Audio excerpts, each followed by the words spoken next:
Alison, are you there? Hi there, Guy, the other guy. So, Alison, where are you physically located in the world right now? Okay, so right now I'm in a very windy and kind of overcast Cambridge. Cambridge. So yeah, looking out on on a sort of it's not really a spring day. I'm a kind of an optimist, and so I like to think of the seasons as moments of rebirth as opposed to death. Oh, so in Cambridge, that's in sort of the southern part of England to the sort of left-hand side of London, if I remember correctly. Is that right? Yeah, it's just about 45 minutes away from London. So if you think London, yeah, Cambridge just a little bit further And you're north. and you're Yep. quite close also to the Uffington White Horse, aren't you? Am I? I'm not sure. I'm not sure. I don't. I should know. I should know my geography around England, but actually, I'm kind of my background is Scottish and Irish, and so Oh, kind okay. of have more an affinity with those places. All right. Well, I think you're about 30 minutes from the Uffington White Horse, and that depends on when you go. Okay. Anyway, so moving right along. So, Alison, could you give us just like in about 5 minutes, just a little background to Alison Green, how you got interested in climate and sustainability, and then what are your key movements or motivations sort of going forward? Can you tell us that story? Sure. Okay. So I guess, like a lot of people, some years ago, I went to university and I decided to study psychology because, in a sense, I was trying to make sense of all of that teenage angst, what's life about? Who am I? What am I here for? And I studied psychology and, I really enjoyed it. It wasn't at all what I expected it to be, but I kind of liked what it did, in fact, turn out to be. And I went into the area of studying problem solving and human learning. And, like a lot of young people, I had these really lofty ambitions, wanting to change the world. And I believed then, and for quite some time, that the way to do it was through education. So, yes, I dedicated my life to, or part of it, I guess, to a career in education and, particularly enabling people from disadvantaged backgrounds. And I'm kind of happy with that up to a point.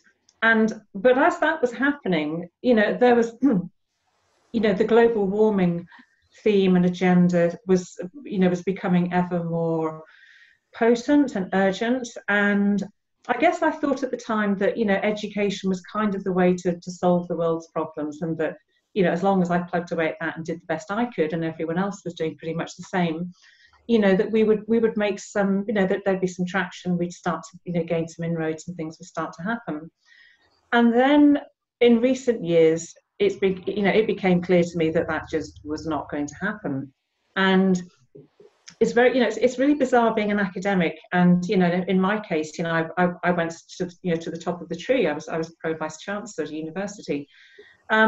And it's bizarre having conversations with really intelligent, sensible people about climate change and the urgency of the problem. And people are kind of sitting there saying, yeah, yes, it's awful, it's terrible. And then they go, and then they just head back into their books and then just revert to business as usual. And, and I became increasingly agitated, and I thought, I have to do something. I can't just sort of talk about this relentlessly.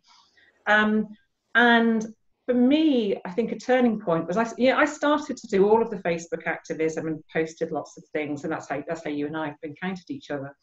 And I came across the other guy, Guy McPherson, and and I thought, well, I'm going to have a look at this stuff, and I looked at some of the videos, and well, in fact, I looked at one. I looked at one, and and I think it was about human extinction, and it was really strange because humans and extinction do not appear in the same sentence. Extinction is kind of for dinosaurs, and as a bit of a kind of newbie to this at the time, I thought, well, I'll have a look at this, and I've been recommended to look at it, and I looked at it and I watched it. It was easily the most terrifying thing that I'd ever seen. At the time, I was quite emotionally wrung out and strung out about various things, and I'm not, probably not a good time to watch a thing about human extinction, but I did, and it was terrifying. In fact, I couldn't watch another video of Guy's for about a month. I was in shock. Literally, I was in a state of shock. And I woke up in the mornings and I'd be looking up at the sky and I'd be thinking, you know, the ship's going to hit the fan, and you know, and we are at threat of going extinct, or if you guys, it's going to happen.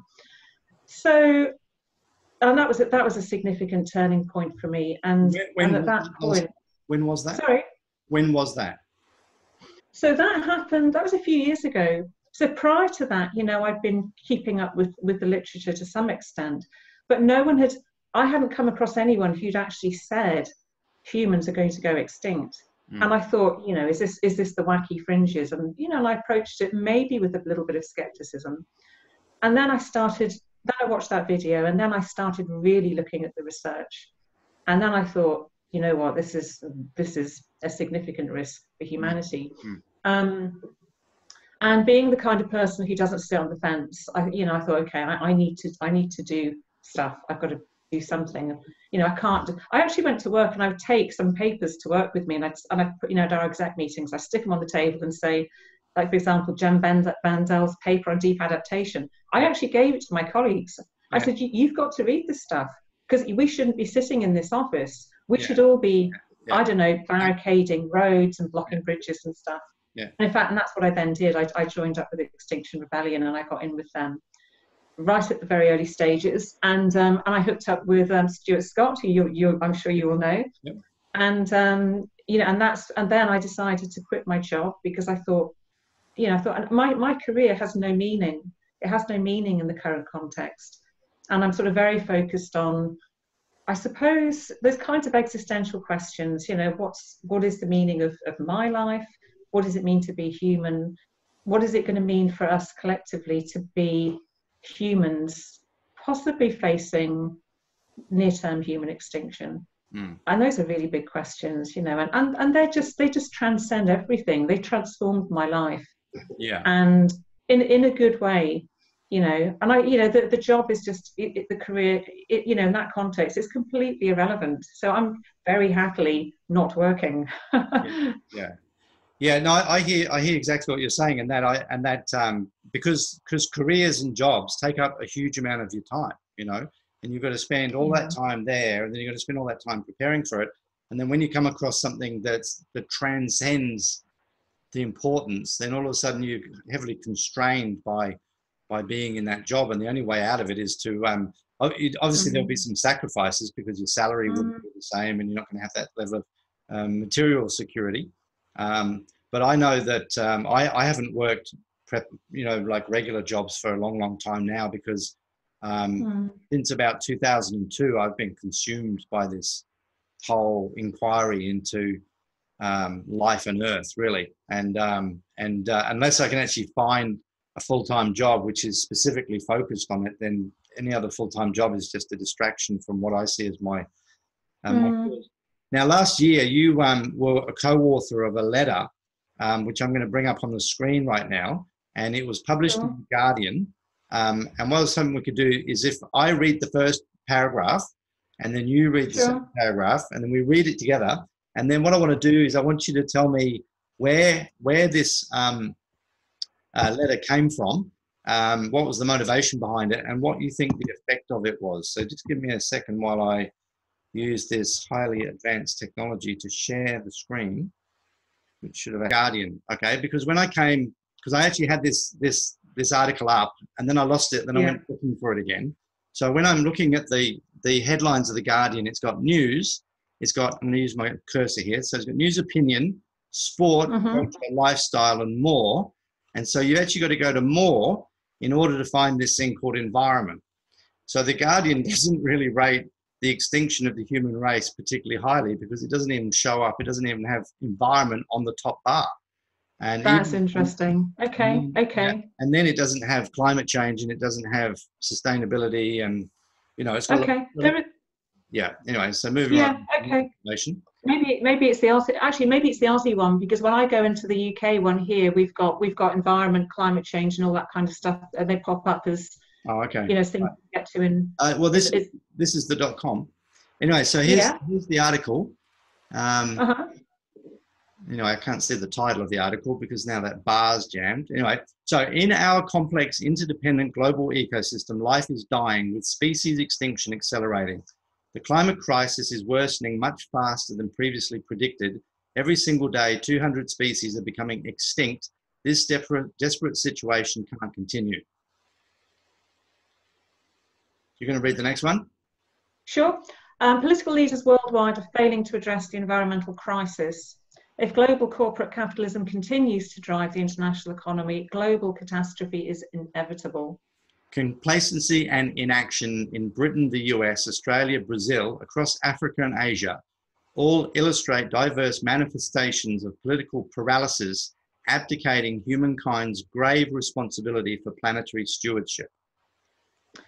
International political organisations and national governments must foreground the climate emergency issue immediately, urgently drawing up comprehensive policies to address it. Conventionally privileged nations must voluntarily fund comprehensive environment protection policies in impoverished nations to compensate the latter for forgoing unsustainable economic growth and paying recompense for the planet-plundering imperialism of materially privileged nations. With extreme weather already hitting food production, we demand that governments act now to avoid any risk of hunger, with emergency investment in agroecological, extreme weather-resistant food production. We also call for an urgent summit on saving the Arctic ice cap to slow weather disruptions of our harvests. We further call on concerned global citizens to rise up and organise against current complacency in their particular contexts, including Indigenous peoples' rights advocacy, decolonisation and reparatory justice, so joining the global movement that's now rebelling against extinction, e.g. Extinction Rebellion in the UK. We must collectively do whatever's necessary non-violently to persuade politicians and business leaders to relinquish their complacency and denial. Their business as usual is no longer an option. Global citizens will no longer put up with this failure of our planetary duty.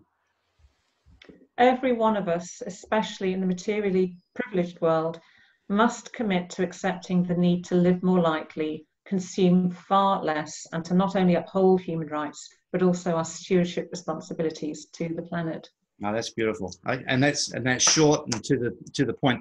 Where did the idea of this letter come from, Alison? Can you tell us that? Yeah, sure. So Rupert Read and Richard House. Richard's a fellow psychologist, and Rupert's a philosopher at University of East Anglia. And we'd been talking with Gail, and we initially decided that we would put together an academics letter, and this was a letter which we wanted academics to sign to give them a voice, because the academics to date, they've not sat on the fence. I don't think they've been invited into the conversation, or at least they haven't kind of forced themselves into the conversation in a kind of, in the sense of getting things. Giving some things the media attention. So we had, and that was an interesting experience. We then approached, probably 10 times as many academics who actually signed the letter, because a lot of academics were hesitant to sign. They're concerned about reputations, they're concerned about their standing with institutions, job security, that kind of thing. But 100 people stepped forward, including some pretty senior people. So, myself in my PVC role at the time, we had a Vice Chancellor, Rowan Williams signed, and, lots and lots of professors signed. And that was a kind of turning point for Extinction Rebellion, because people then noticed that if academics were prepared to stand up and be counted, and academics are trusted, then, maybe there was something to be concerned about. And so from then we thought, well, okay, we've got some momentum here, and we've sort of tapped into some aspect of the sort of, I don't know, it's a sort of social conscience, I think, maybe. And we thought, well, okay, let's go international. So we decided then that we would draft a letter that would be, the ambition was for this to be published simultaneously on the same day in as many newspapers as we could get to do it. And this was a big operation. So each of us then contacting as many eminent people as we possibly could, and approaching as many newspapers, around the world as we possibly could to get that one moving. And it's kind of interesting. Again, we had we had a lot of people come forward to sign, which was great. You know, Noam Chomsky, no hesitation. He said, yes, it's a great letter, he'd sign. Vandana Shiva, you know, again, no hesitation, Naomi Klein. But what was also interesting is that, you know, we approached huge numbers of people, you know, and a lot of them just didn't bother replying. But some of them did. Some of the eminent people, who I'm not going to mention, you could probably guess who some of them might be, they replied and said, yeah, guys, we support what you're doing, but we're reluctant to sign this letter. They didn't want to stick their heads up above the parapet, you know, for all sorts of reasons. Some people said, you know, I agree with kind of, you know, the urgency of the problem, but I think you're going about it the wrong way. Or other people said, well, you know, I support what you're doing, but it would compromise my position in, you know, my organisation, which, you know, and I think, you know, in a sense for me, you know, the worrying about career and reputation, you know, we're past that, you know, we're past that. It's time to stand up and be counted. Yeah. Yeah. I have a little story I want to recount that sort of resonates with what you're saying. I was involved in I've been going through a Master of Business over the last few years in Australia, which has been completely devoid of any reference whatsoever to the carbon constrained economy. And so, you know, and it's a good education, I guess, because I know more about advertising and marketing, and I got a high distinction in media strategy, and so that was good. But I came out of that sort of ignorant about the world. I mean, I'm not ignorant about the world, but if I was any one of the other young graduates, most of whom were in their 20s, particularly a lot of Asian students would have come out of that education program with the views that the modus operandi was to maximize shareholder value by growing the economy as fast as you could, which is exactly the opposite of what we kind of hope from learned institutions. Anyway, one of the story I wanted to recount was I did a short story writing course, and I was having because I'm a fiction writer apart from anything else, and I was having a chat with with this very, very intelligent, very well credentialed course convener or lecturer, and I was talking to him about sustainability, and he was saying that he did a lot of scuba diving, and that he'd scuba dived in I think Philippines or somewhere, and over a number of years they'd gone back to the same place to see the thresher sharks, which is a particularly unique experience where these sharks turn up and you can actually get quite close to them and watch them behave. Anyway, he said that the previous time he'd gone back, the Chinese fishing fleet had come in under the invitation of the Philippines government, and they'd effectively devastated the entire fisheries of this corner of the island nation, and the sharks weren't there anymore. Which I thought was an extremely relevant, you know, commentary on the sixth great extinction of life on the planet.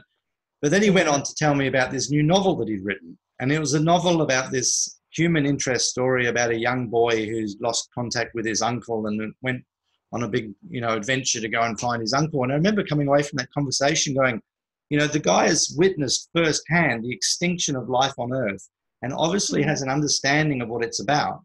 And yet, when he applies that huge brain of his to do the thing that he's good at, which is storytelling, he goes and tells a story which is completely abstract.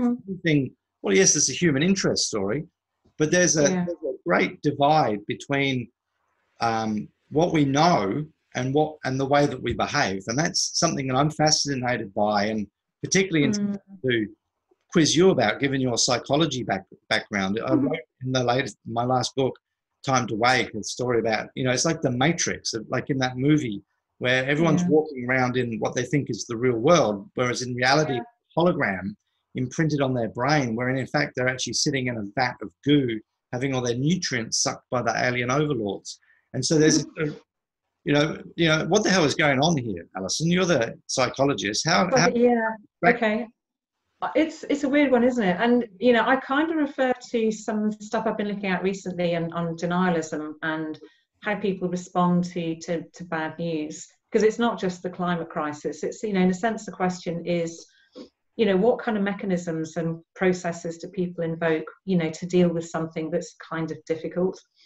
And, you know, when, you know, I can kind of talk from personal experience. In some ways, I've kind of come to the view that talking about our own personal experiences is as valid and potentially more relevant than kind of drawing on scientific research about, you know, how people are supposed to behave and what the theory says and so forth. So, you know, so I'm not a psychologist who's an expert on denialism, but, you know, I can sort of say something about it. And I think for some people, I think there's an inability to comprehend that we're part of a big system. You know, we're not. I use this phrase quite a lot. You know, being a part of it and apart from it. Mm. And you know, we can be a part of something, but we can be apart from it.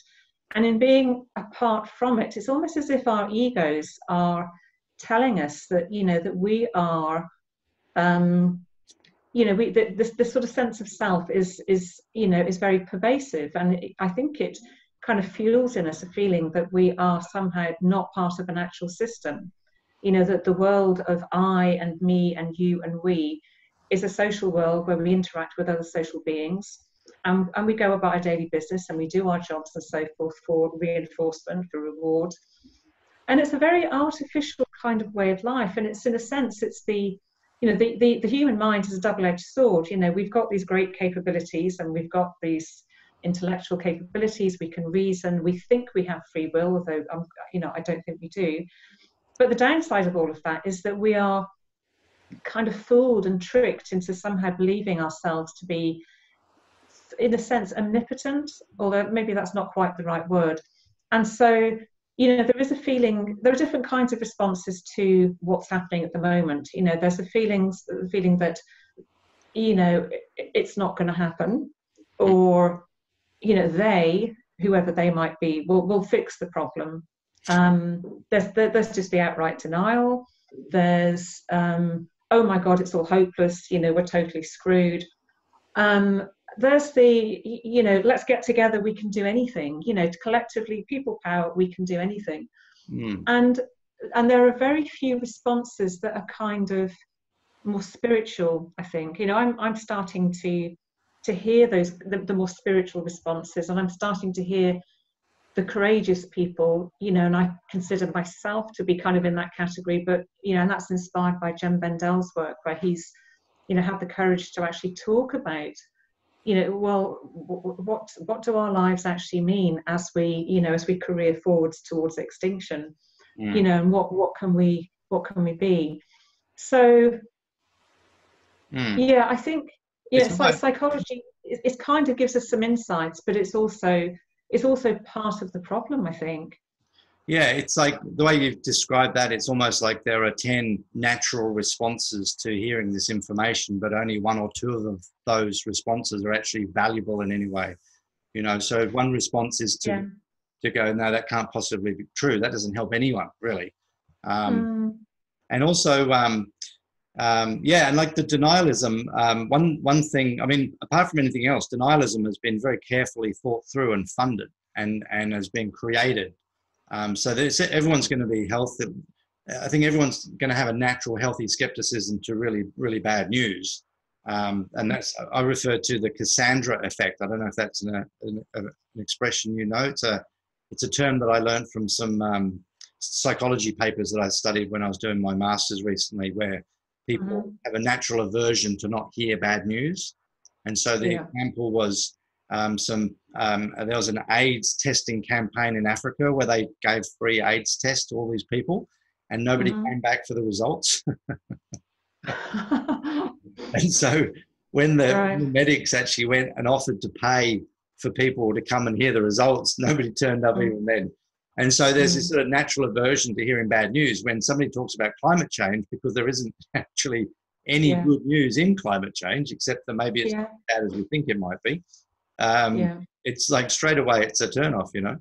And of course denialism, the campaigns, the money that's been spent by clever people to get inside people's heads to throw up these you know, these doubts. My fear is that denialism might actually now be out of control. It's become a religious conviction almost. It's not just a political persuasion anymore. It's something about resisting a movement, you know. It's kind of it's polarized people, hasn't it? Because, you know, I mean, Donald Trump is, you know, an imbecile. He's, you know, he's all of those horrible words that I'm not going to repeat here. you know, he's a distraction. He's also irrelevant, but he's normalized irrationality. Yeah. And, you know, to the detriment of you know, of all of humanity.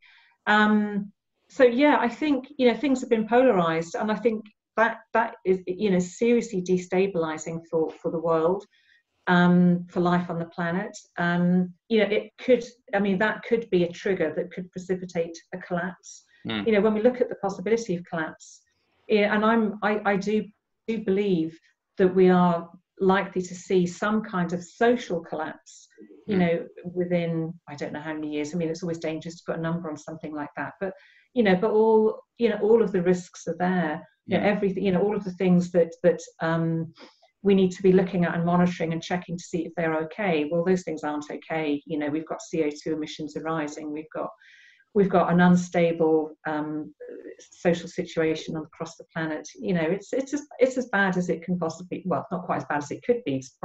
It's really, really bad. And you know, and oh God, it's only going to get worse for sure.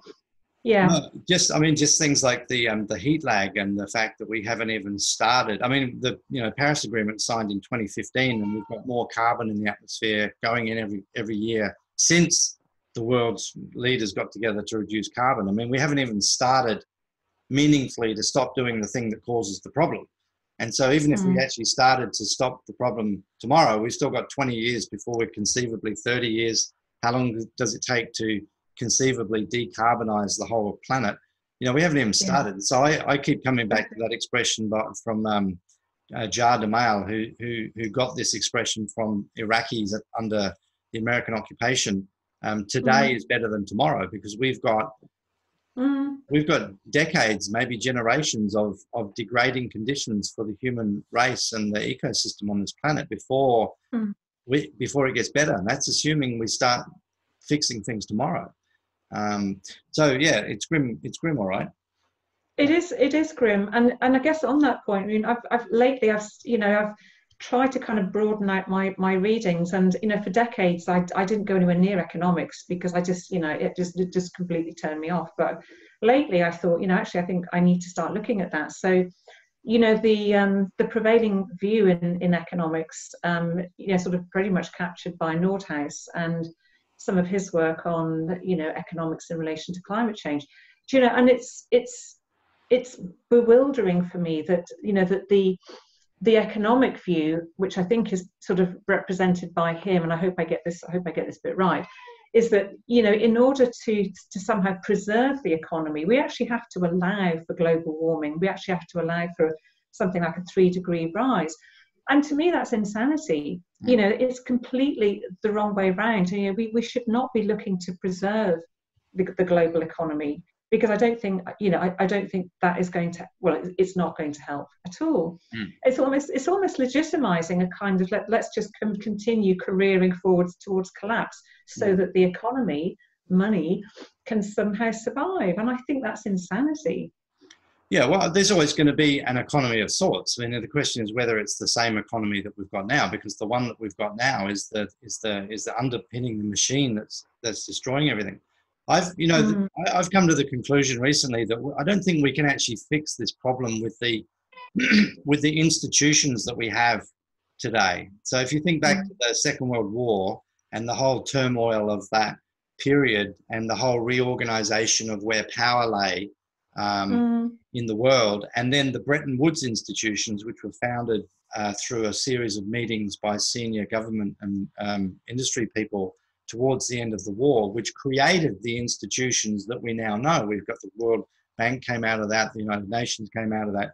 My feeling is that those institutions, whilst they were very valuable for getting the world out of the poverty that was caused by the war, have actually then brought us to this place about 100 years later, and that we need new institutions. We've got to completely reset. We've got to re-institutionalize the world.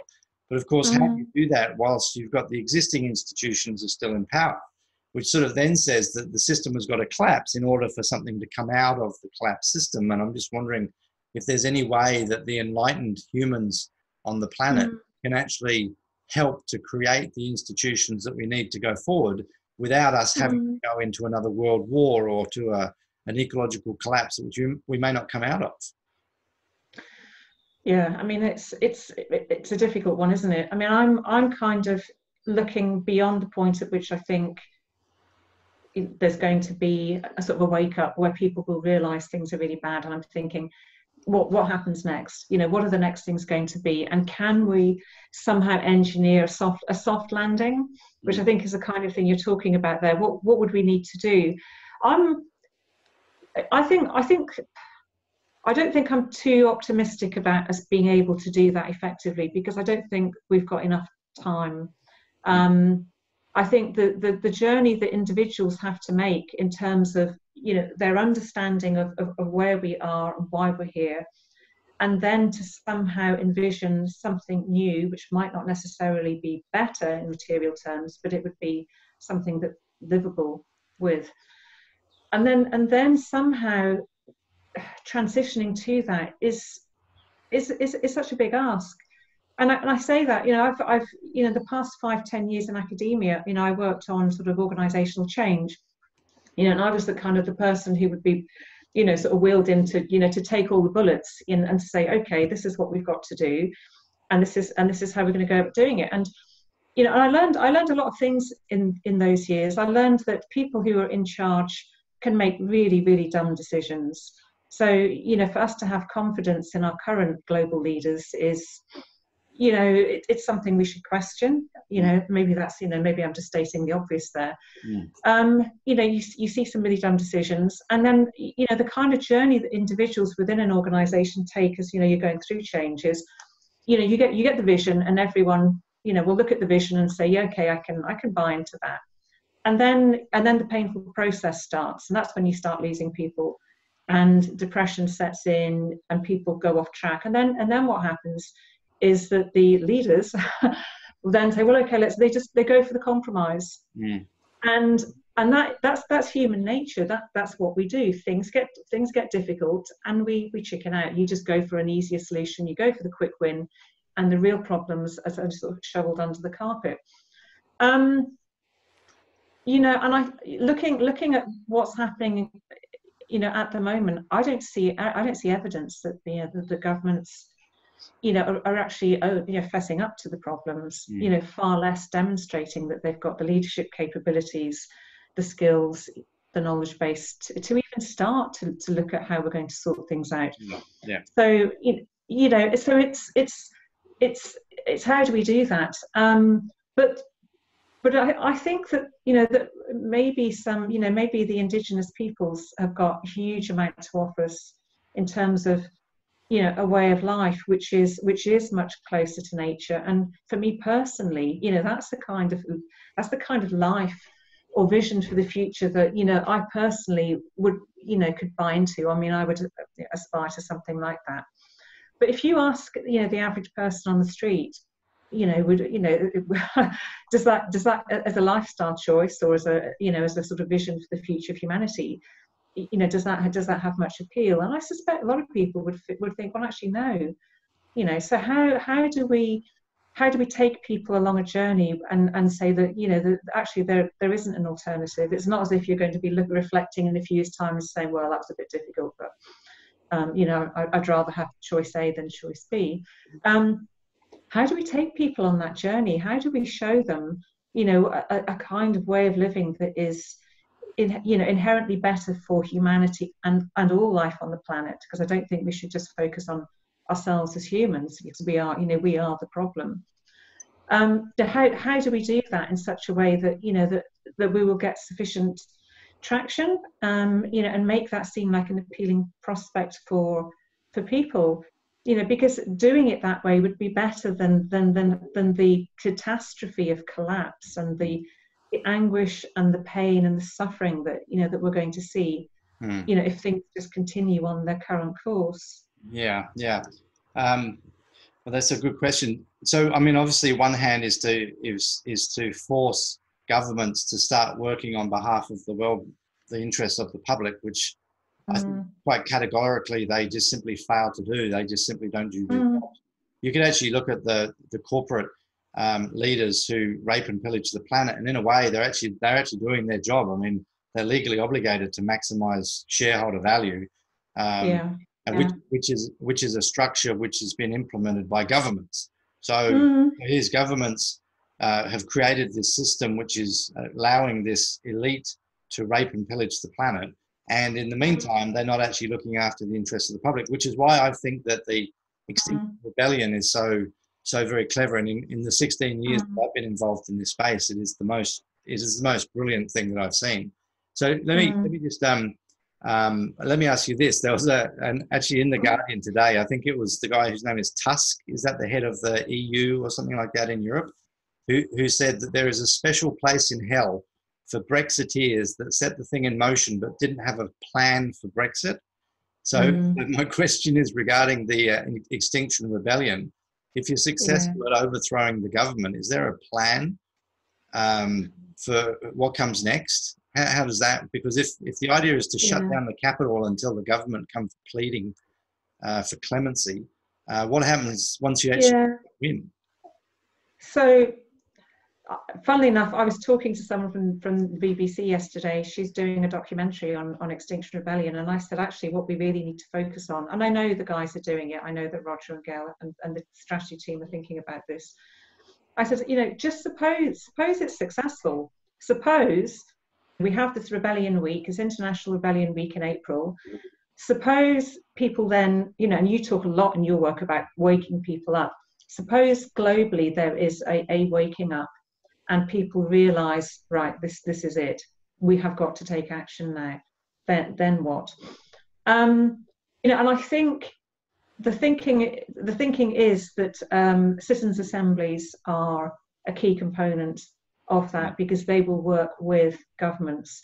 And my understanding, and I don't want to misquote Roger or Gail in any way here at all, but my understanding is that as a movement, Extinction Rebellion isn't prescribing any solutions. It's saying we've got to tell the truth. We've got to put some legislation in place, and we have to have citizens' assemblies who are going to work on, what those solutions might actually look like. And to me, that's an appropriate way forward, because that's inclusive. That's not saying, here are the solutions. It's saying, let's work on the solutions. Let's work on some ways forward. Yeah.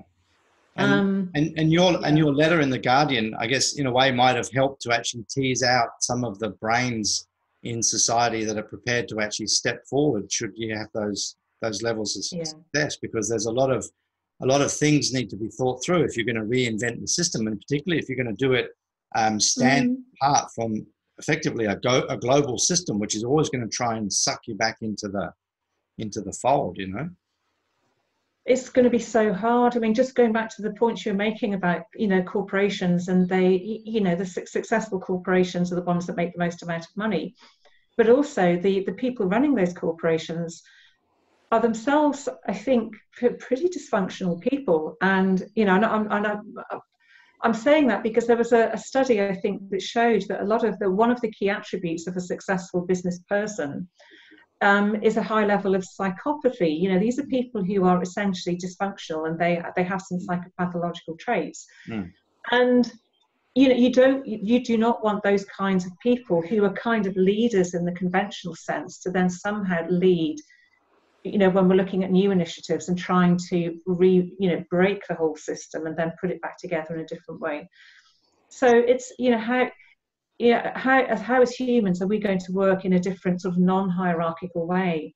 Because we're used to hierarchies, and we're used to being told what to do, and we're used to a particular system, and we're going to have to unlearn all of that, and then somehow work in ways where we are, we take individual responsibility, collectively we're working together, we're being more inclusive. I mean, it's a kind of utopian vision, but it's going to require a huge amount of work, because people have to come along that journey. Everyone, it's, because you've been on that journey, I've been on that journey, but people around me, are right at the very beginning. They haven't even woken up yet. Yeah. So it's a huge, it's a massive problem. And I think some people are looking at that and thinking, do you know what? It's too big. It's too big. I'm not brave enough to step up to the plate. I'm not going to do it. And I think I think that's a risk. You know, some people are just going to think, you know what, I'm just going to, you know, we're going to die anyway, sod it. You know, I'm just going to carry on as usual. And, you know, if death, and some people might not really believe, you know, that death is going to come, you know, within our lifetimes potentially, but not via natural causes. Yeah. And look, and just looking at the UK's paralysis over something as small as Brexit. And so if you were to, if you were to say, well, here's Brexit, and that's, say, 1 unit, then transitioning to a new society which has any chance of doing anything meaningful vis-a-vis extinction, it's got to be at least 100 times bigger. So it's exactly like Brexit times 100. I mean, Brexit is just, you know, it's, you know, you tear your hair out over it. It doesn't make sense. We shouldn't be doing it. You know, we really shouldn't be doing it. And, you know, we're careering over the edge of a cliff with Theresa May, who clearly, who you know, it's a pride matter. It's her own personal psychology. It's the psychology of the you know, the Conservative Party. And it's an inability to actually look at things dispassionately, and to, you know, as human beings, we have these great skills. You know, we you know, the rational mind, intelligence, and so forth, and they're constantly compromised by psychological dysfunction. You know, and that's what we're up against. And you're right. You know, if the UK can get it so badly wrong with Brexit, you know, oh my God, you know, what hope is there for the rest of the planet? Yeah. I'm hoping you've got an answer. No, I'm asking you. I'm asking the questions today. You're coming up with the answers. You're the academic, remember? So I'm just going to look at my my little list of notes here. Yeah, so, we covered off most of what I was wanting to talk about. So tell me what is going to happen actually on the 15th? What is the plan for the grand takedown of governments around the world with the Extinction Rebellion? Is because it was very clever the way they did their work in December, which really basically got they sort of tested the theory, then they went away, refined the model, came up with the big plan. Is that how it's working? And what's after the 15th? It's a really clever outfit, movement. I call it a movement because it's been researched. You know, because Roger Hallam has done research on the conditions that bring about social change effectively. You know, he's been very, very astute in doing that. And the thinking at the moment is around what's going to happen during that week. So we know, for example, that we can, with a small number of people, just block a bridge and block 5 bridges in London. So by thinking strategically and tactically, and these swarming events, you know, you can cause maximal disruption with a minimal number of people. The Rebellion Week at the moment, there aren't any final plans that I've seen. I think it's all still being planned. There's talk of you know, getting various celebrities involved, musicians having events, that kind of thing. There will be all sorts of actions. There will be actions in London. There'll be actions up and down the country. So, you know, that I've taken part in actions in London. I've taken part in actions in Cambridge. So, you know, there's going to be more of that. I mean, for me, there are lots of interesting things around, you know, because school children are starting to take action. Yes. And so Greta, you know, Greta has been, you know, she's just been catapulted up to the sort of, you know, the sort of superstar status. But there are school kids, you know, there's an article in The Guardian today about it, I think, about, you know, the sort of, the school strikes, you know, about children taking action. And that will, you know, kids taking action and just saying, you know what, I'm not going to school. What's the point? You know, we're all going to, you know, if children start to take action, I think that will really change, will really drive change. And it's kind of exciting, but at the same time, it's quite terrifying because you know, nobody really knows what the world is going to be like when millions of people suddenly wake up. What are they going to do? Are they going to panic? What are they going to do? Are they going to riot? Are they going to scream? Are they going to cry? Are they going to, you know, what's going to happen? And I'm quite, you know, I'm sort of interested in it, but, you know, because, you know, from an academic point of view, it's an interesting once in a lifetime, possibly end of lifetime thing. But we need to do the groundwork to prepare people so that when people do wake up, that they're not going to be in this sort of state of paralysis or panic, or so that people can be ready to participate and engage, and so that we can collectively actually do something effective, even if that does actually mean that facing the fact that an awful lot of people might end up dying. One of my frames of reference is the military strategist von Clausewitz, who over his very long career, he started in the military when he was 13, and he was a Prussian. I think he came to general, and he was involved in military matters for his whole life. And when he died, he'd written throughout his life all of his thoughts, and his wife posthumously published his book, and it's called On War, and it's regarded one of the leading treatises on war. But one of the things he addresses in there is the decision about whether one should go to war or not. And I think this is extremely relevant to this conversation. And basically what he says is that the decision to go to war is based upon weighing up two things. And the one thing is the certainty of not going to war, okay? And the other thing is the uncertainty of going to war. He says, because war, he says, the closest analogy to war is like sending a 20-year-old into a casino with a pocket full of money. You just don't know what's it's uncertain. But if the certainty of not going to war is that we're going to fall into an extinction event, then it's much easier to stomach the uncertainties of what happens if you start taking the fight to the government. Yeah. Because you're saying one of the concerns is all of the uncertainty that comes, but the certainty is much worse. That's what I'm saying. The certainty of not fighting. That's true. That's true. And this is why one of my concerns is around, do we have enough time to prepare people, to enable people to look inwards, reflect, and go on their own personal journey? And there's talk in some groups at the moment about the need for us to love as we've never loved before, which sounds a bit like a sort of hippie kind of trippy sort of thing. In fact, it's not. It's that I think that we need to kind of protect ourselves and to sort of it's not anesthetize, to sort of inoculate us against the kind of the drive or what will be an almost compelling urge to do things to so that we personally will survive. Can we become the best expression of humanity that we could possibly be, and not set out to kill each other? And I don't know. I'm not optimistic on that one. I don't think. There is talk about the possibility of war, the fact that it's becoming increasingly likely because of competition for resources, because of the instability in the USA, being particularly an example at the moment. So a frame that I use, and this is why I ask people about their awakening and what it took to get people to take to wake up to the environment.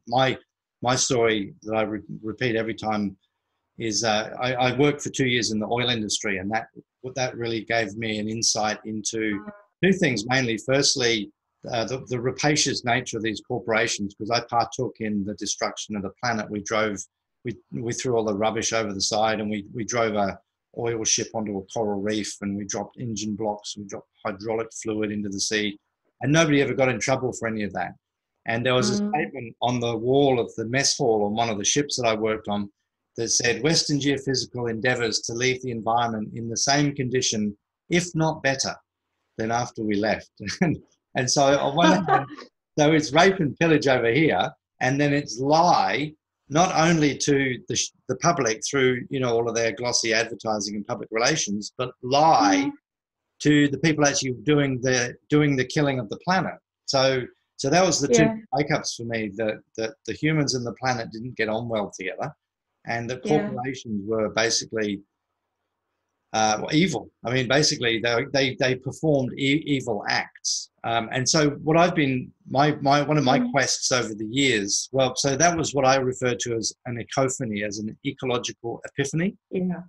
Okay. So one of the things that I've been trying to get my head around over the years is this concept of fostering a cacophony. How do you actually bring somebody into an auditorium and get them to wake up, for example? Mm-hmm. So through the Long Future Foundation, which is a non-profit that I've founded over the last few years, we've run the events where we have this thing called the empathy generator. So we got this workshop called the executive briefing, where we bring people into a boardroom, and it's like pretty intense 4 hours, and we're audio visual and try and scare people a bit. But then we've got this little piece of footage, and the first run of it was basically this footage of this dolphin. There was this scuba divers at night dive, and this dolphin swam into the group with a hook in its side, and the guy took the hook out of the dolphin. And we played some Jeff Buckley music, Lilac Wine. I don't know if you know that song. And it was trying to inculcate in people some sort of empathy for the planet. And then the opening sequence, it said, "We've changed the world." And then the closing sequence says, "Let's change it again." So we're trying to put people into an emotional pressure cooker to see if we can actually shift people. And so then taking that idea further is the concept of fostering mass ecophony, which is where you do the same thing, but you do it in a football stadium with 50,000 people at a time. Yeah. So that's a little mission that I need a psychologist to help me with. Yeah, it's one of those $1 million questions, isn't it? You know, and if I knew the answer to that, I would be shouting it from the rooftops, and I'd be telling everyone. I think the thing about awakenings is it's different for everyone, and I don't know about you, but my personal awakening coincided with a point when I was feeling very, I was emotionally strung out. And I don't know whether that was true for you, but it seems to me that to hear those messages about catastrophe, about ecological crisis, about urgency, we almost need to be in a state of readiness to hear them. And we almost need to be, to have a kind of heightened state of awareness, a heightened level of awareness to feel that. But what you're saying is that you can foresee that coming to a mass of people in the not so distant future anyway. It'll happen anyway. Yeah. I think it's inevitable. I think that it's inevitable that people will wake up. It's just that we'd rather they did it sooner rather than later. Yeah. I don't know. I'm told, I'm told that there are mind-altering drugs that can place, that they place us in. So I'm being silly about saying that. Of course, there are mind-altering drugs that that alter our states of consciousness, and bring about a kind of enhanced appreciation of nature and of our place in it. And maybe I shouldn't say this. Maybe you could have some kind of mass sort of psychedelic experience.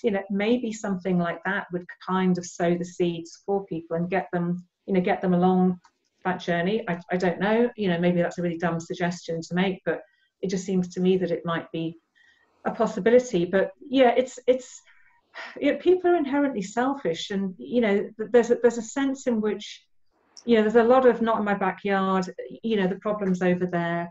I've even heard people talking about, yes, a lot of people are going to die, but that's going to happen in sub-Saharan Africa, almost as if they're prepared to sacrifice those human lives, but not their own, in order to bring back some kind of equilibration on the planet.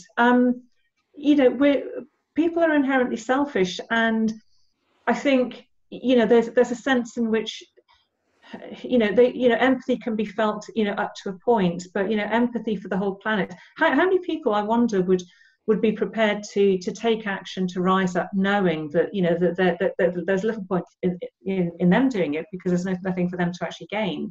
But by taking action, we might leave the planet in a better state and enable other forms of life to continue. That's not going to be, that's not going to be a popular. It's not going to attract me. Nobody's going to sign up for that kind of thing. Or at least not many. Well, I completely empathise with that. I was listening to Rupert. Is it Rupert Reed? Yeah. Rupert Reed. Yeah. And so he was saying that the way he framed it was that it's a crime that we are going to allow the human race to go extinct, but it's an even bigger crime to kill ourselves off and then see 3/4 of everything that's alive on the planet disappear. Absolutely. A rerun of the planet. I totally get that. I see that as a, my frame in this, and I've been putting this together through this program called Perium, which is I see myself as a part of the system. I see myself as a cell in the organism, the global organism. And so for me to see a group of common cells like humans do something stupid and kill themselves off, that is one crime, right? But that's a sort of a self crime. That's a self-harm crime. But if in so doing we then bring down the rest of the body, then you can see how the body might actually start send some killer T cells out to get rid of us. But it doesn't work that way. It doesn't respond in that way. It responds slowly over geological time to response, which is the carbon in the atmosphere. It's not going to send out killer monkeys to take down the humans. It doesn't have that sentiment, you know. Yeah, for me it's just such an irony that species go extinct. They go extinct naturally.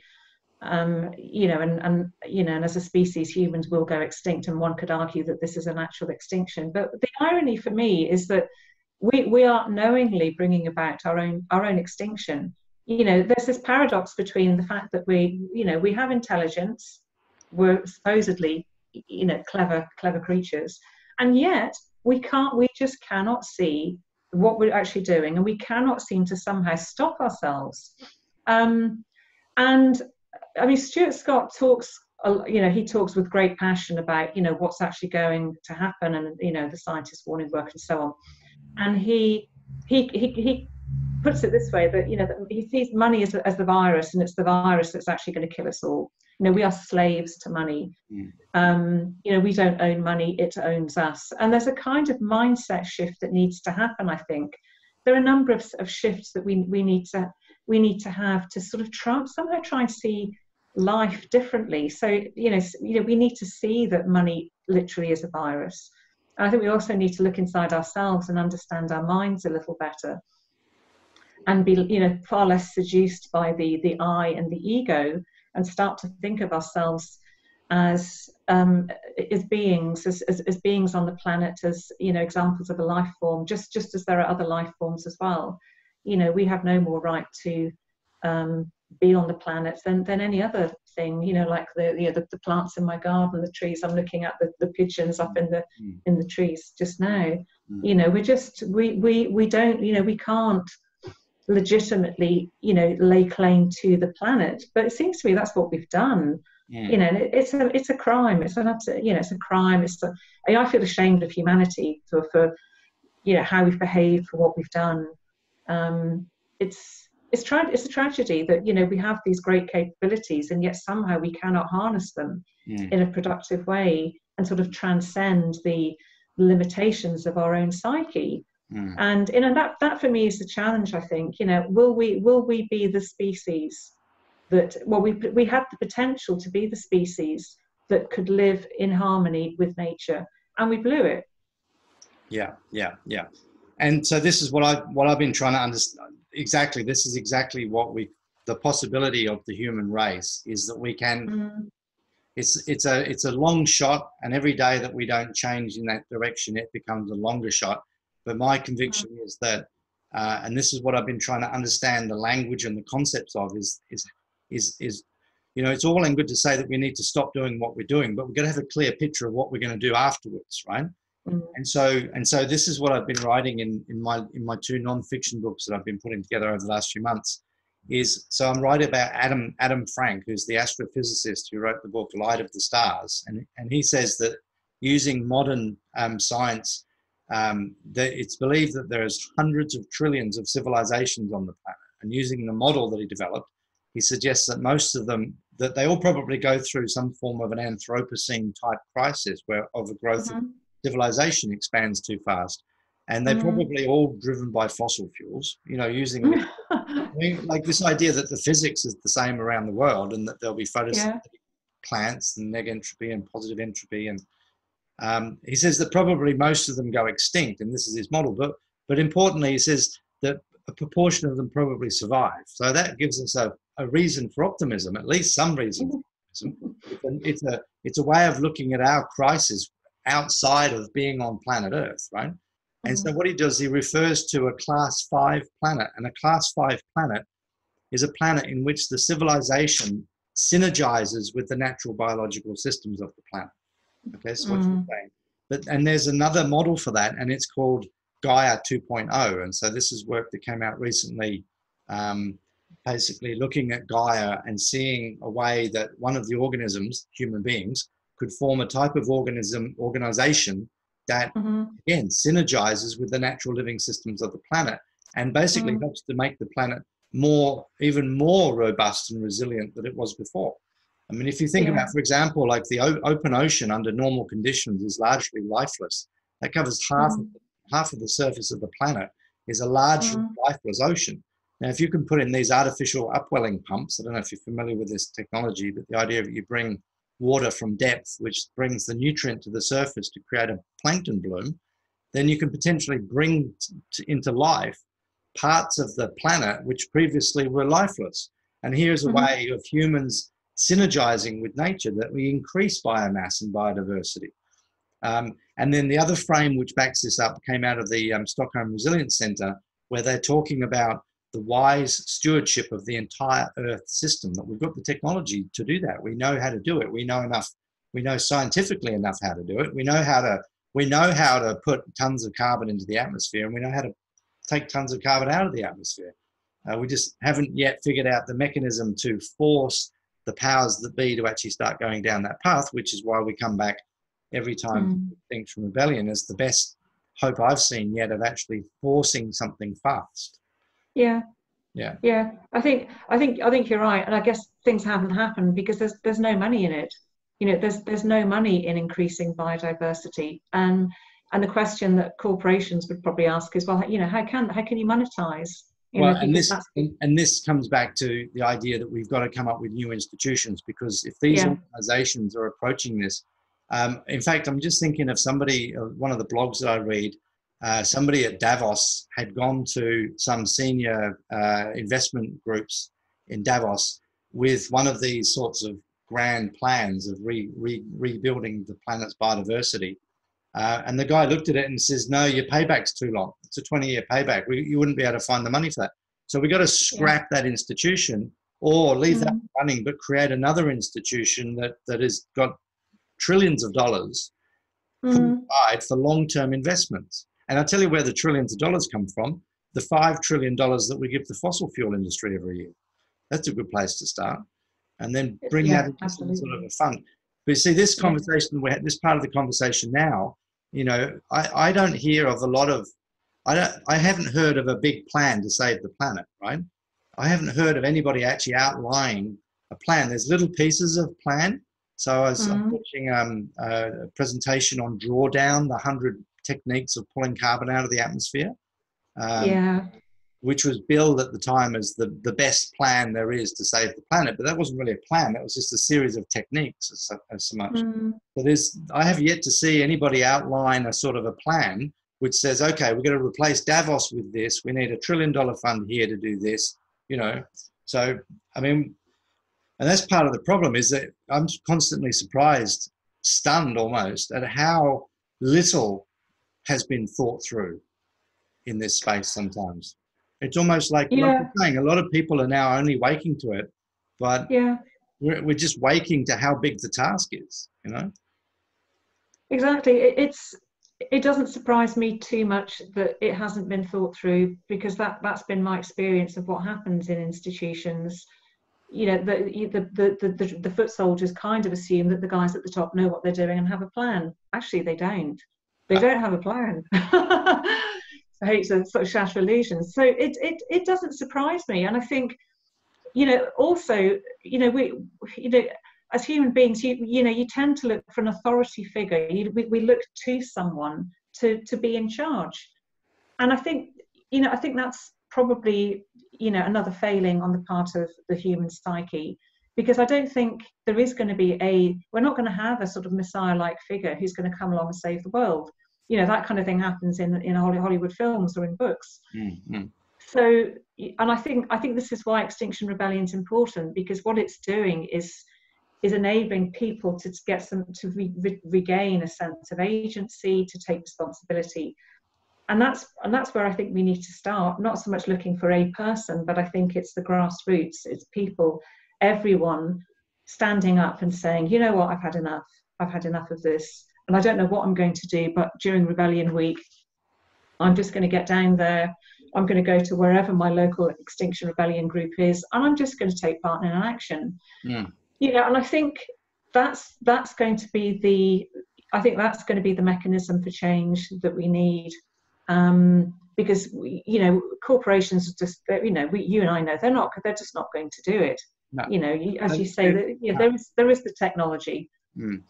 Solutions exist. I think there's a big debate around whether or not those solutions are viable solutions. You know, are they going to bring about the kind of change that we need? Can they do it? You know, and you know that there are people who will say yes, we can do it, and I hear lots of people who say no, we can't. You know, but the future's uncertain. Nobody actually knows, but that should not be a reason to not take action. Yeah, take action. Take the best action. Yeah. That you know of at the time, and be prepared to shift to something better when something better comes along. Yeah, for sure. Yeah. All right. Sure. I think that's a really good place to leave this excellent conversation. Cool. Okay, that's been really good. It's really interesting. Yeah. No, I've really enjoyed the chat, and I think we've covered some big ground, and we obviously did a bit of climate change, but we sort of went into the bigger space and delved into the psychology of the Homo sapien. Cool. Okay. Always dangerous territory. Thank you, Alison. Mm-hmm. I'm going to. Thanks. Great. Thanks then, and see you again soon.